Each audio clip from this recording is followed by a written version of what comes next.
Você se considera uma pessoa determinista ou imediatista? Você sabe quais são os riscos que isso pode trazer para você, na sua vida, na sua saúde? E o quanto isso pode estar impactando a sua vida? E você já se perguntou, ou falar, mas por que isso impacta a minha vida? É o que a gente vai falar hoje no Papo Rápido. É isso aí, Rafa. As pessoas acabam, às vezes, se rotulando com uma doença, acabam se identificando tanto com uma doença inconscientemente, que elas acabam considerando a doença praticamente parte da vida delas, quando algumas dessas doenças são curáveis, ou pelo menos algumas dessas doenças têm sintomas que são possíveis de serem curados. A fala, e muitas vezes não é só na doença, mas a fala determinista, ela entra assim no eu sou.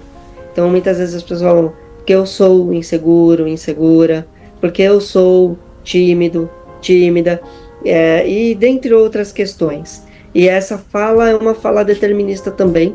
E quando a gente coloca na nossa vida o eu sou, a gente determina que a gente é e a gente passa a ser.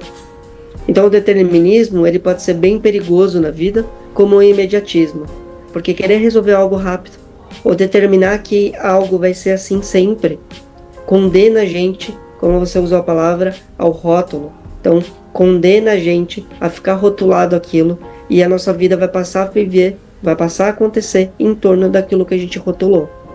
Então o primeiro passo é a gente aprender a tirar rótulo, aprender a tirar o determinismo ou o imediatismo da vida, ou compreender quando pode ser benéfico a gente se utilizar dos rótulos, do determinismo e do imediatismo. Porque a gente pode ter benefícios, mas a gente tem que aprender a usar em equilíbrio e saber usar isso e colocar na nossa vida as opções, a visão multifocal e começar a entender que tudo tem vários caminhos que a gente pode chegar, como você falou. Quando a gente olha para os sintomas, a gente pode resolver muitos sintomas e ter, né, aquela doença, enfim, aquele rótulo que foi colocado, não causar quase nada ou um impacto muito menor na vida, né, Cláudio? A gente pode considerar assim que o primeiro passo aqui no Cura pelo Hábito, no nosso canal, a gente está ajudando as pessoas a darem, que é se conscientizar, se informar, saber mais sobre a doença, saber mais como se comportar em relação à doença, como mudar os seus hábitos em relação à doença. Então, esse é o primeiro passo, é você se conscientizar. Quando a gente fala de mudança de comportamento, a gente fala sempre em 5 passos. O primeiro passo é a conscientização, é você começar a perceber que existe um problema e ser imediatista em relação à doença e se identificar demais com a doença pode ser um problema e pode estar atrapalhando a cura da doença. E quando a gente fala isso, a gente não está falando em negar. Não é negar que existe uma doença, não é negar que existe um problema. É aceitar. A gente aceita aquilo, a gente acolhe aquilo, mas a gente não determina que aquilo vai definir a nossa vida. Essa é a diferença.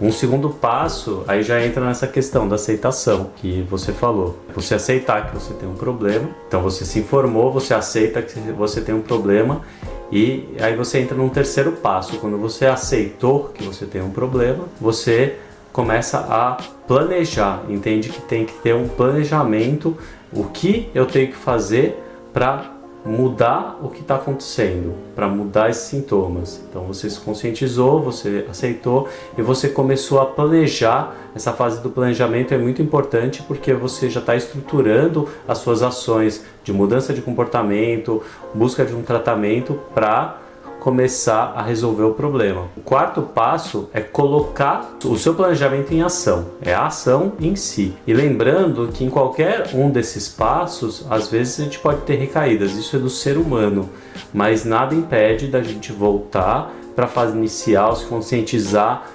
entender o porquê que houve a recaída e voltar a se recuperar. Porque a doença, às vezes, ela tem uma evolução irregular, ela vem com pioras do quadro, ela melhora, depois piora de novo.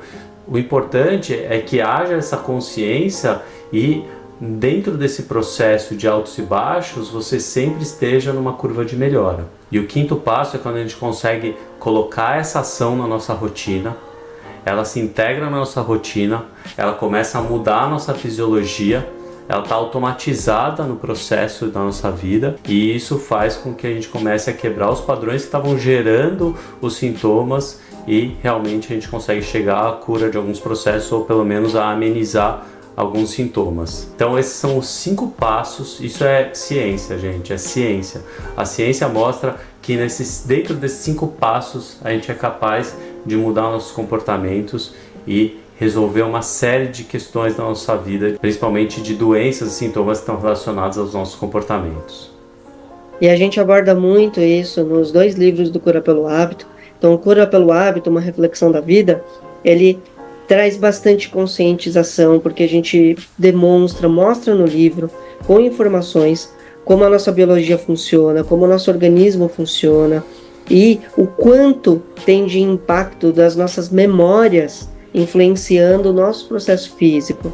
E como o físico também influencia as nossas memórias, que é o sistema de crenças. Então, a gente aborda muito isso no primeiro livro e leva a um caminho de desenvolvimento, de conscientização para as mudanças do hábito. E o segundo livro, que é o Guia Prático, ele traz um reforço na compreensão do que é um problema, uma doença, qual é o aspecto físico envolvido naquilo, qual é a mensagem emocional, porque toda dor, toda doença é uma linguagem, então a gente mostra isso nesse livro, qual é essa linguagem, e 3 passos, 3 exercícios que podem ser feitos para ajudar a amenizar, ajudar a diminuir. Então é um recurso que a gente tem também para ajudar nesse movimento desses 5 passos e aprender a lidar com as questões que aparecem sem se utilizar somente do determinismo, do imediatismo, de querer resolver aquilo de um jeito de afastar aquilo da vida, mas trazer para uma compreensão melhor do que é aquilo e começar a desenvolver e ir trabalhando para que os sintomas vão mudando, como o Cláudio falou dos passos, e trazer grandes benefícios na vida.